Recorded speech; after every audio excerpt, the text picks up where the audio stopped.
Baik, Assalamualaikum warahmatullahi wabarakatuh.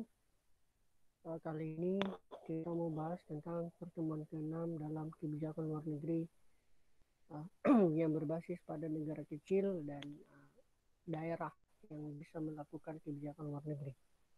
Nah, pada dasarnya suatu negara itu dikuatkan oleh bentuk, luas dan letaknya. Jadi memang di dunia ini ada banyak negara ya, yang ada sekitar 193 negara merdeka yang tentunya tidak memiliki luas, tidak memiliki bentuk, dan tidak memiliki letak yang sama. Posisi itu ya, ketiga hal tadi itu bisa menjadi sebuah peluang, bisa menjadi juga tantangan dalam perumusan kebijakan luar negeri.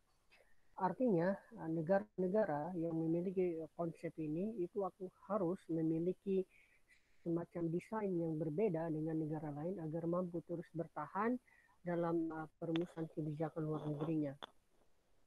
Dalam hal ini, dalam kaitan berbicara tentang bentuk, luas, dan letak, makanya kita bisa lihat di sini, misalkan letak itu ya berhubungan dengan bagaimana suatu negara di garis itu berhubungan dengan letak astronomisnya dan letak geografisnya. Jadi bagaimana negara tersebut ada di wilayah daratan ataukah dia di wilayah lautan. Karena posisi ini itu akan menentukan bagaimana negara tersebut berhubungan dengan iklim negaranya, perekonomian negaranya. Jadi letak ini akan menentukan akseptabilitas ya, akseptabilitas strategis dalam perumusan kebijakan luar negerinya. Artinya faktor geografis ini penting buat negara-negara agar bisa dimanfaatkan sebagai momen untuk bisa sebagai peluang agar faktor-faktor ini bisa menjadi sesuatu yang menguntungkan. Di sisi lain misalkan faktor daratan dan lautan ini memiliki batas-batas yang berbeda. Artinya bahwa bagi negara yang memiliki batas laut ya itu tentunya tidak semua sama seperti itu. Jadi ada negara yang berbatasan dengan satu laut seperti Amerika Latin ya, Belanda, Belgia. Kemudian ada juga yang berbatasan langsung dengan dua laut, misalkan Meksiko, Amerika Serikat, Kanada, Spanyol dan India. Ada juga yang berbatasan dengan tiga laut, diantaranya misalkan Prancis, Turki, ya, dan beberapa negara yang ada di Laut Tengah. Dan ada juga negara yang memang secara langsung berbatasan dengan banyak laut, diantaranya Indonesia, Australia, Malaysia, dan lain-lain. Nah, inilah yang sangat penting bagi suatu negara dalam memahami letaknya. Di sisi lain letak makna aksesibilitas ya. Aksesibilitas ini berhubungan dengan bagaimana negara tersebut apakah misalkan bisa dijangkau dari berbagai sisi. Artinya dari sisi lautan bisa, dari sisi darat bisa. Artinya negara yang memiliki letak aksesibilitas bagus ini itu akan menjadi semacam adaptasi bagi negara tersebut. Jadi negara tersebut apakah posisinya landlocked, artinya bisa dijangkau atau bisa didatangi dengan mudah atau tidak seperti itu, karena memang ini akan menentukan juga pola kerjasama, pola akselerasi dalam hal hubungan luar negeri. Letak strategis juga akan menentukan ya bagaimana pola dalam berperang, pola dalam memahami struktur ekonomi, politik, militer, letak geografis terusan Suez misalkan, terusan Panama, posisi strategis ini bermanfaat bagi negara-negara yang ada di sekitarannya, terutama misalkan negara-negara yang ada di Laut Tengah. Dari sisi itulah kemudian luas menjadi bagian bagi suatu negara bisa dihitung dari bagaimana negara tersebut memiliki ukurannya. Contohnya misalkan grand size diantaranya letaknya 7 juta sampai 9 juta kilometer. Misalnya Rusia, Kanada, Amerika Serikat, Brazil, dan seterusnya. Kemudian ada very large size ya, di mana negara ini memiliki sekitar 2 juta kilometer, misalkan India, Argentina, Aljazair, Arab Saudi, termasuk Indonesia. Kemudian ada negara yang memiliki large size, jadi ada dengan kemampuan 1 juta kilometer. Nah ini seperti misalkan Mesir, Ethiopia, Libya, dan lain-lain. Ada namanya medium size seperti Jerman, seperti Inggris, Rumania, Kamboja, Laos. Ada small state seperti Belanda, Belgia, Denmark, Taiwan, Swiss. Bahkan ada miniatur state juga misalkan seperti Bahrain, San Marino, Meksiko, ya. Kemudian ada very small size, jadi sangat kecil banget, yaitu seperti Lebanon, Luxembourg, Qatar, dan Kuwait. Bentuk ini itu akan menentukan bagaimana mereka berakselerasi dalam hubungan luar negeri dan hubungan internasional. Di sisi lain ya ada negara-negara yang memiliki bentuk yang unik seperti misalkan compact ya. Bentuk ini biasanya terpisah oleh wilayah, contohnya misalkan Swiss, Rumania, Hungaria, dan India. Kemudian ada bentuk sirkuler ya, hampir bulat, tetapi memang tidak bulat seperti Prancis dan Polandia. Ada long nerone juga misalkan, yaitu negara-negara yang mampu berbentuk seperti Chile dan Vietnam. Kemudian ada divided dan separated, yaitu negara-negara yang memang terpisah oleh lautan. Contohnya Mesir, Turki, Malaysia, termasuk negara kepulauan, termasuk Indonesia. Bentuk inilah sangat penting dipahami oleh negara-negara sehingga menjadi bagian dalam perumusan kebijakan luar negerinya.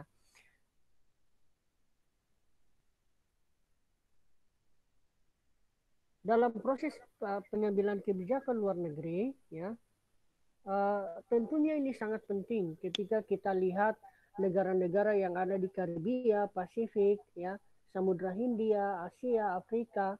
Ini merupakan negara-negara yang tidak memiliki ukuran yang sama, sehingga memang mereka itu harus bertahan dengan masalahnya masing-masing dan banyak memang berhubungan dengan masalah ekonomi, lingkungan, dan politik.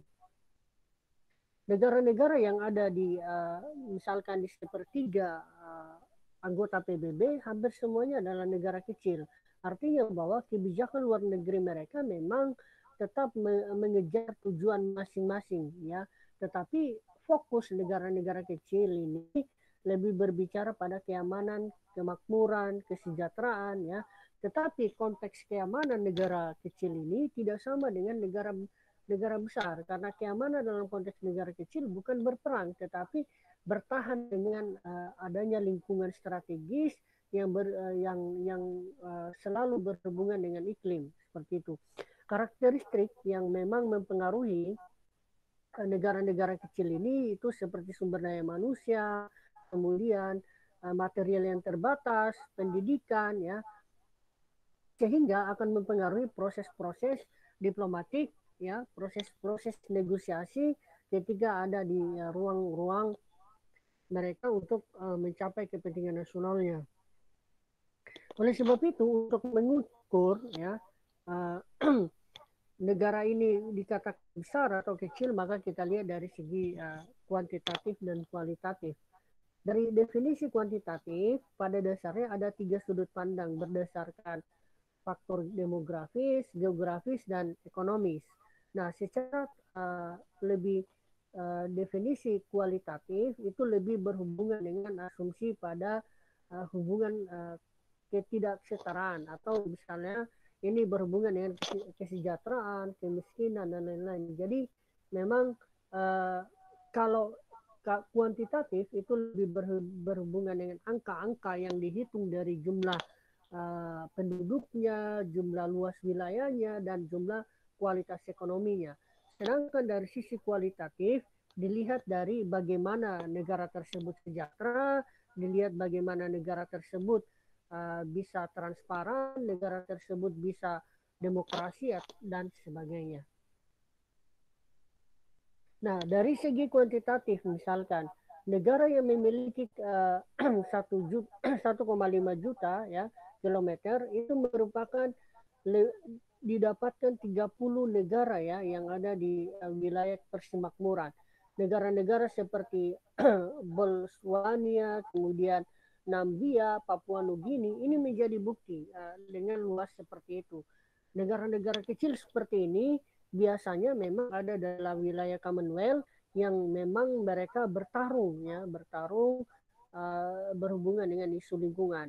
Biasanya wilayah-wilayah negara seperti ini itu berkutat pada isu-isu transportasi, ya, transportasi yang mahal, kapasitas manusia, kelembagaan, kerentanan terhadap bencana, bahkan perubahan lingkungan, keterbukaan, stabilitas ini menjadi bagian dari isu-isu negara kecil.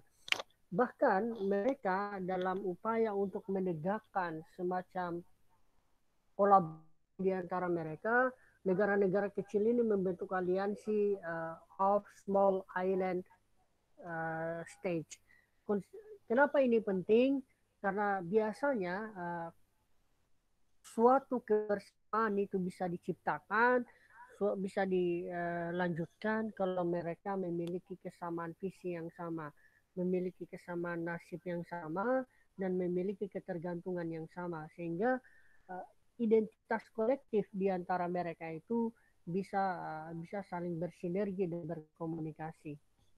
Dari sisi kualitatif, seperti sudah bilang tadi, memang lebih bersifat pada hitungan-hitungan yang uh, pendekatannya memang lebih kualitatif, seperti diukur dari sejahterakan negara tersebut, kemudian mampu transparan, kemudian bisa menciptakan menghilangkan kemiskinan, pemerataan pendapatan, mampu bertahan dari isu-isu lingkungan. Tetapi negara-negara kecil ini dalam konteks kualitatif, ya, kualitatif, kalau dilihat dalam pola untuk mencapai tujuan mereka, mereka lebih menggunakan pendekatan multilateral. Karena tidak mungkin bagi negara-negara kecil ini uh, meminta tolong kepada negara-negara yang juga kecil. Oleh sebab itu, ya, mereka lebih berupaya untuk menciptakan komunikasi multilateral agar keterbukaan ekonomi, kesiapsiagaan impor, ekspor itu bisa dilakukan.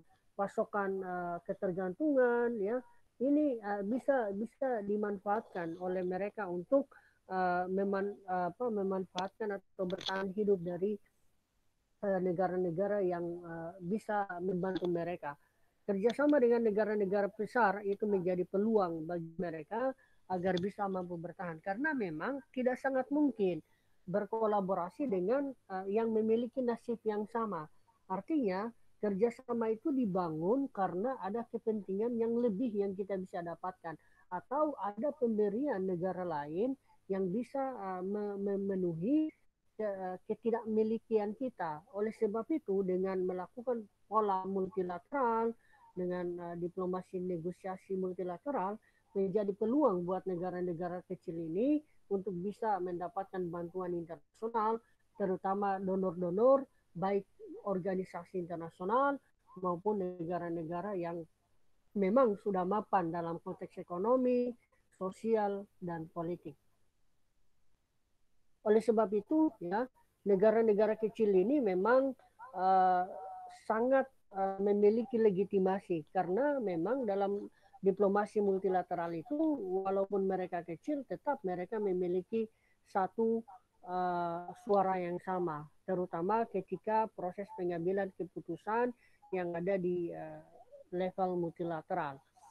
Fokus dari tujuan negara-negara kecil ini tentunya upaya untuk menciptakan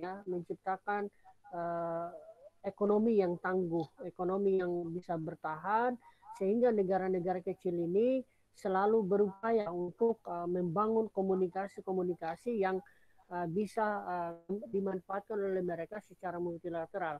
Contohnya misalkan bagaimana negara-negara kecil itu tergabung dalam non-blok, kemudian Conference on Security Cooperation Europe, CSCE, kemudian Alliance of Small States, kemudian negosiasi Small State Vulnerability Economies, ya.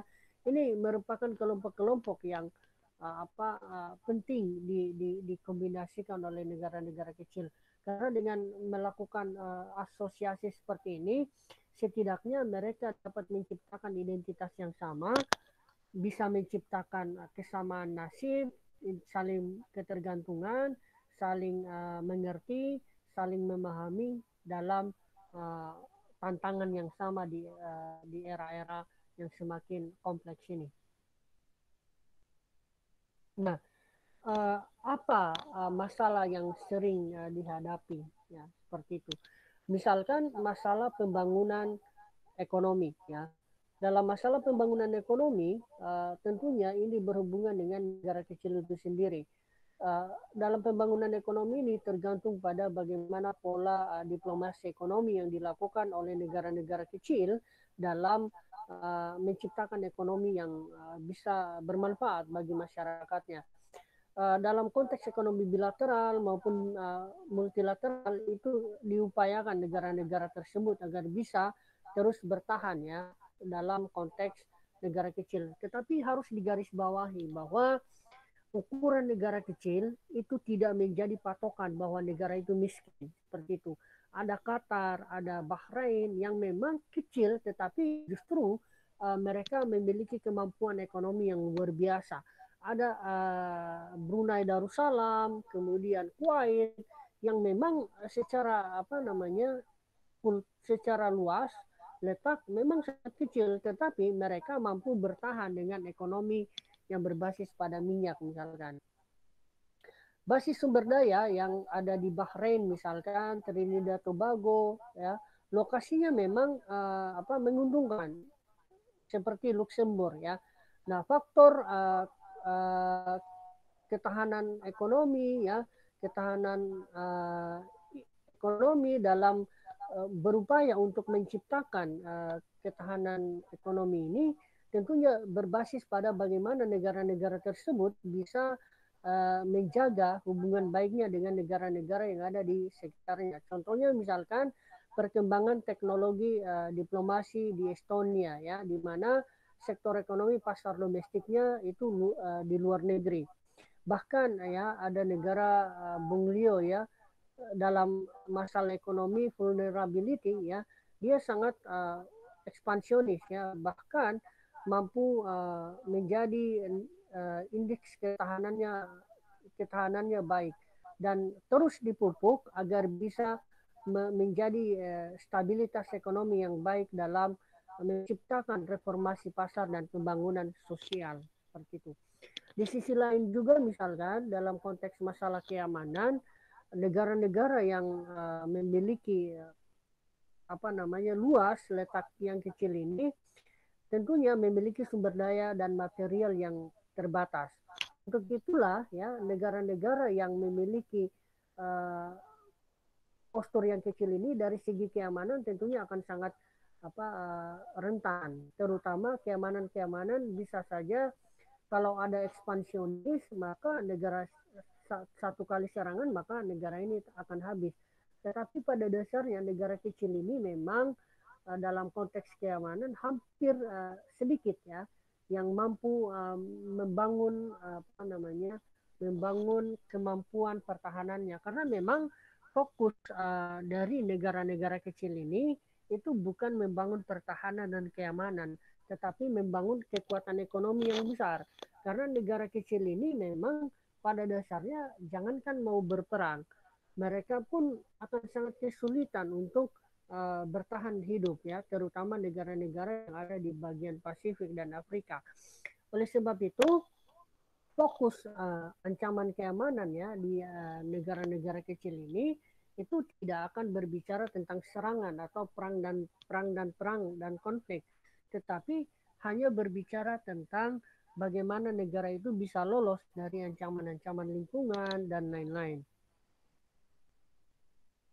Masalah lingkungan misalkan ya, bagaimana perubahan iklim itu dapat menjadi masalah yang luar biasa bagi negara-negara kecil terutama yang ada berbatasan dengan laut ya. Resiko lingkungan, bencana alam mempengaruhi negara-negara ini untuk bisa terus bertahan dalam adanya tantangan-tantangan tersebut ya. Makanya perlunya mitigasi bencana terhadap adaptasi negara-negara kecil dalam perubahan lingkungan yang sering terjadi. Misalkan ya pada tahun 2011 para menteri pembangunan berkelanjutan yang ada di Estelusia merupakan negara-negara yang kecil ya, mereka berupaya untuk memperbaiki masalah-masalah perairan, zona pesisir ya, kemudian karena memang mereka paham bahwa lingkungan strategis mereka adalah lingkungan pesisir ini, terutama mereka yang berbatasan dengan laut. Akibat tsunami tentunya ini akan sangat luar biasa dan akan menghancurkan negara-negara mereka. Makanya kalau misalkan tidak memiliki warning, tidak memiliki mitigasi, ini akan sangat berbahaya, bahkan akan memusnahkan mereka. Oleh sebab itu negara-negara dengan lapisan Karibia ya, negara-negara pulau yang ada di sekitaran Pasifik ini akan sangat rentan dengan berbagai bencana yang mungkin saja lahir dari peristiwa lingkungan. Pada tahun 2017 misalkan negara-negara kecil ini rentan dengan guncangan yang ada pada tajam yang musim badai ya, terutama yang ada di belahan barat dan dampak dahsyatnya terhadap Antigua dan Dominika. Ini serta Puerto Rico. Tentunya ini menjadi bahan pertimbangan bagi negara-negara kecil ini bahwa mereka tidak lagi berfokus pada isu-isu yang berupaya untuk meningkatkan kemampuan teknologi perang, tetapi mereka berperang melawan lingkungan yang selalu berubah ini, sehingga memang mereka berusaha sekuat mungkin agar bisa terus bertahan dengan mitigasi dan adaptasi yang selalu selalu dimanfaatkan agar tidak menjadi bencana buat mereka. Oleh sebab itu Simon Curtis dan Niccolo Asuto menunjukkan bagaimana suatu negara atau kota itu semakin ngotot dalam membangun ekonomi dan politik mereka. Dengan beberapa kendala tersebut di atas menjadikan kebijakan luar negeri negara-negara yang berbasis pada kondisi yang kecil ini justru mengakibatkan mereka untuk terus membangun diri dengan pendekatan diplomatik yang berbasis pada multilateral. Misalkan kepemimpinan C40 yang terkenal ya, misalkan 96 negara anggota yang terlibat dalam isu tersebut ya, 25% dan menyumbang 25% dari PDB dunia.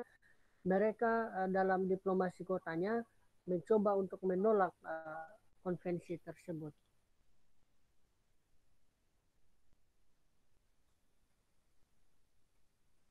Nah, dalam kebijakan luar negeri yang berbasis pada kota ini ya, tentunya tadi kita bicara tentang negara yang kecil ya. Sekarang kita bicara tentang ada negara yang memang besar tetapi dia ada substate-nya. Nah, itu disebut dengan global city diplomacy atau global city foreign policy. Nah, bagaimana dengan nasib mereka ini ketika misalkan mereka memiliki kemampuan yang luar biasa atau kemampuan sumber daya yang cukup untuk ekspansi keluar. Nah, beberapa penelitian menganggap kebijakan luar negeri ya yang dilakukan oleh kota ini itu menjadi strategi formal dalam aktor pemerintah maupun non pemerintah dalam tahap internasional.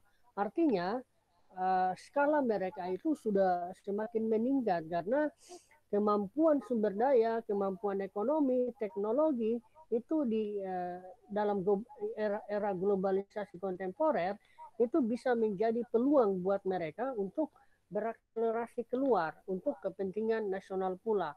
Nah, restrukturisasi ya kebijakan luar negeri serta runtuhnya lembaga-lembaga perang pasca perang dingin misalnya Bretton Woods ya, ini menjadi semacam transaksi komersial di mana keuangan internasional pada dekade itu memang tergantikan ya dalam sistem pasar bebas yang neoliberal.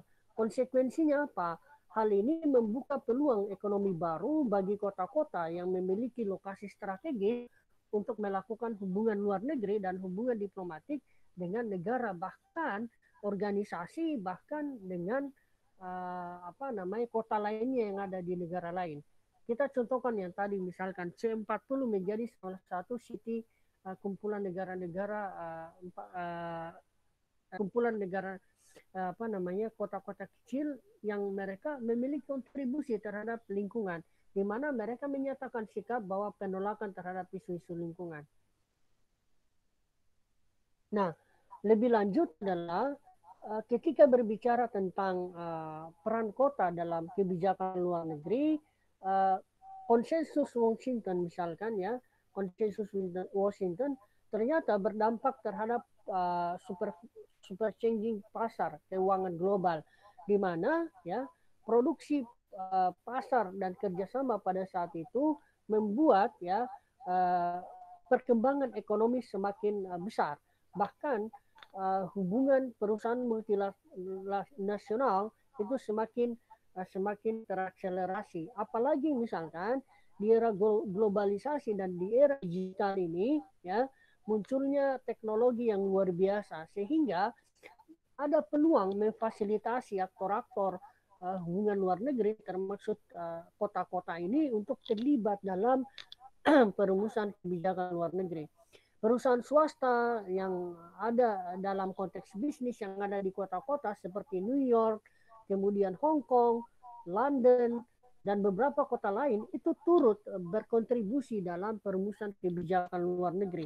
PBB bahkan mendokumentasikan ya secara eksklusif di mana jumlah kota yang ada di dunia ini lebih dari 1 juta, bahkan meningkat ya meningkat dari 70 menjadi 75 pada tahun 1950 ya menjadi dari 75 tahun 1950 menjadi 447 pada tahun 2011. Artinya apa? Peningkatan itu sangat signifikan. Sementara ya rata-rata dalam kota-kota besar di dunia dalam pemerintahan itu hanya meningkat 7,6 juta orang. Artinya bahwa dalam dekade 90 sampai 2000 saja terdapat kemungkinan ukuran-ukuran kemungkinan perkotaan besar 30% negara maju. Oleh sebab itu pentingnya ya hubungan luar negeri yang dilakukan oleh kota karena kontribusinya cukup besar. Kemudian ada London School of Economics ya yang misalkan berpenghuni sekitar 65% ya, 65% penghuni baru, di mana mereka pindah dari Shanghai ke Lagos. Bahkan setiap jam ya kepadatan penduduk yang ada di kota-kota Seoul itu menjadi terdiri atas 80.000 per kilometer persegi. Ini artinya bahwa sangat penting kota-kota ini terlibat dalam perumusan kebijakan luar negeri. Bahkan Amerika Serikat itu memiliki 12 kota berkembang di era global sejak tahun 1990-an. Bahkan Uni Soviet juga menjadi bagian dari tatanan ekonomi global dan turut mendorong dalam panggung ekonomi global. Bahkan dalam diplomasi kota-kota yang dilakukan di 2 dekade terakhir, terutama pada tahun 1985 sampai saat ini misalkan meningkat 2 kali lipat dari tahun 90 ya sampai 120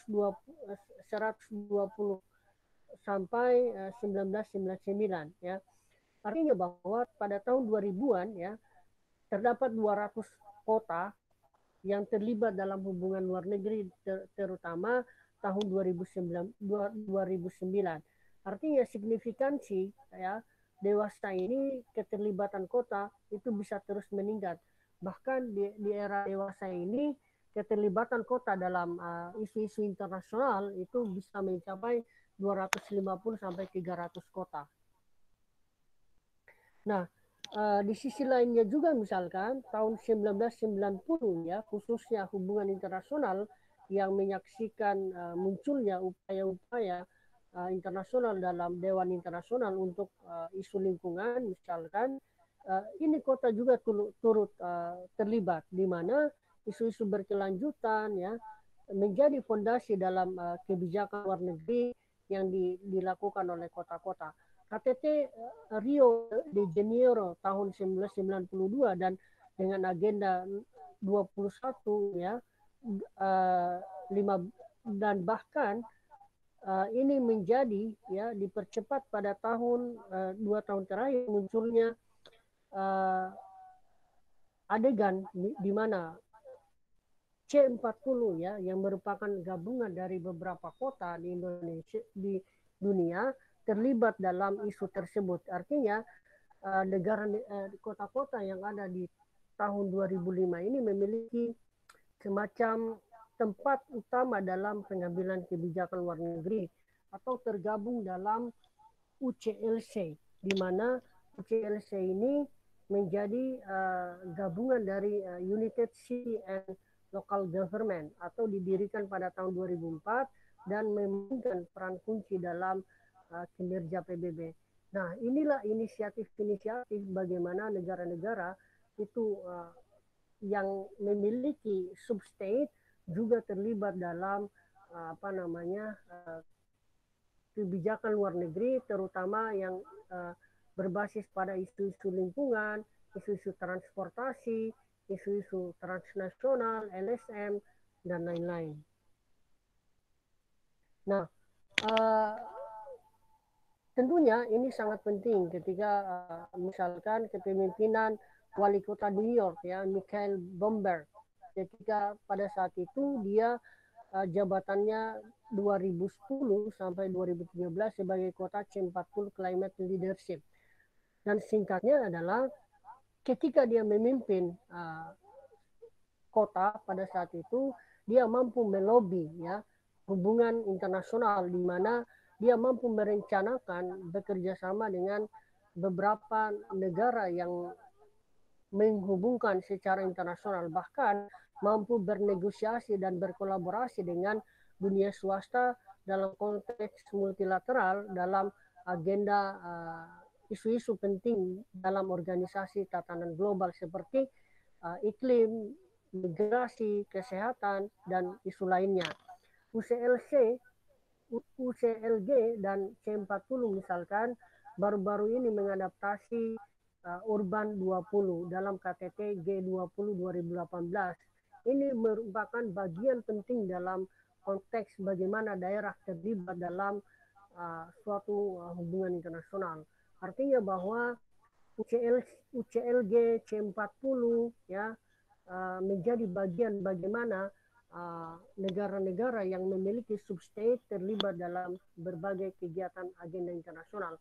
Bahkan tentang isu perubahan lingkungan seperti IPCC yang sekarang termasuk laporan khusus kota-kota, di mana negara-negara pada tahun 2022 akan berusaha untuk berperan aktif dalam mengatasi perubahan lingkungan ini, terutama negara-negara yang memang secara eksotis ya berbatasan langsung atau berhubungan dengan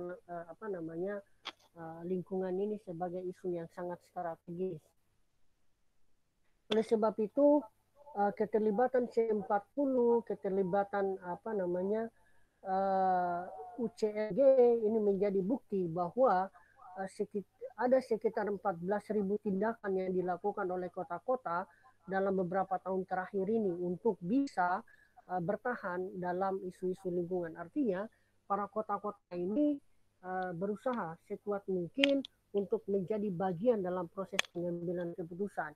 Bahkan jaringan WHO di Eropa, di Asia Pasifik juga menciptakan langkah-langkah strategis agar kota-kota yang menjadi pimpinan mereka itu bukan hanya mampu berkontribusi dalam keadaan lingkungannya, tetapi dalam keadaan dijamin kesehatannya.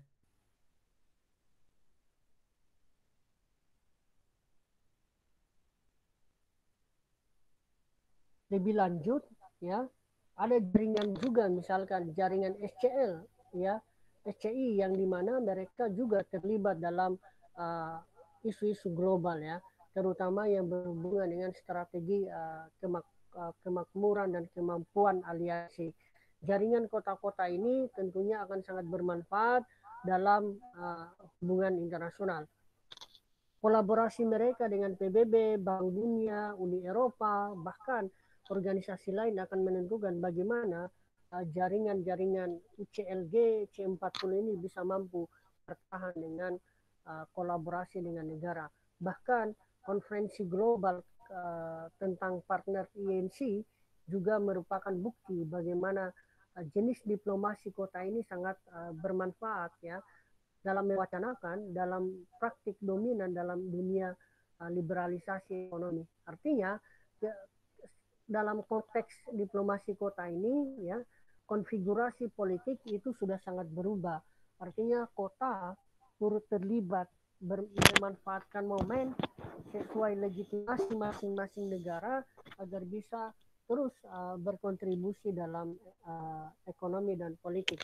Oleh sebab itu, misalkan United States and Local Government ini selalu berupaya untuk berusaha agar mampu mampu bersaing atau timbul dalam panggung global. Artinya ada potensi pemimpin-pemimpin yang memiliki kemampuan berpikir global, tetapi mereka bukan sebuah negara. Tetapi dengan kemampuan leadership yang baik, ya, mereka bisa berkontribusi, terutama menjadi negosiator-negosiator baru. Foreign Affairs tahun 2015 menyatakan bahwa ini adalah abad kota, di mana Bloomberg menjadi yang tadi wali kota New York menjadi salah satu bagian dari hal tersebut. Kota tidak dapat menggantikan negara, tetapi, ya, kota mampu menjadi solusi kemiskinan, keamanan, penyakit, perdagangan, bahkan menjadi bagian dari kepemimpinan global. Oleh sebab itu, ya, bahkan pemerintahan Theresa May dalam menimbulkan reaksi yang sangat jelas bagaimana wali kota ini mampu mengadu domba global. Artinya bahwa kosmopolitanisme terbentuk dalam upaya untuk kolaborasi antara pemerintah pusat dan pemerintah lokal. Oleh sebab itu, dengan adanya bukti-bukti ini menjadi komitmen bagi suatu negara agar bisa terus berkolaborasi, berkoordinasi dalam menyelesaikan persoalan-persoalan global yang bukan hanya dilaksanakan oleh pemerintah nasional, tetapi juga berkolaborasi di tingkat lokal atau subnasional. Saya pikir itu uh, materi dari saya. Sampai bertemu lagi di pertemuan ke-7. Assalamualaikum warahmatullahi wabarakatuh.